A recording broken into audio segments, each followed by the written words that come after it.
திண்டுக்கல் மாவட்டம் ஒட்டன்சத்திரம் அருகே நடந்த சாலை விபத்தில் படுகாயமடைந்து தனியார் மருத்துவமனையில் உயிரிழந்த பெண்ணை பிரேத பரிசோதனைக்காக அரசு மருத்துவமனைக்கு கொண்டு செல்லும் வழியில் அவர் அணிந்திருந்த 3 சவரன் தங்கச் செயின் திருடப்பட்டதாக எழுந்த புகாரில் ஆம்புலன்ஸ் ஓட்டுநர்களிடம் போலீசார் விசாரணை மேற்கொண்டனர்.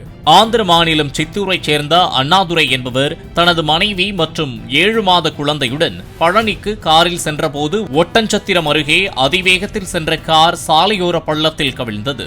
இதில் படுகாயமடைந்த தாயும் குழந்தையும் தனியார் மருத்துவமனையில் சிகிச்சை பலனின்றி உயிரிழந்தனர்.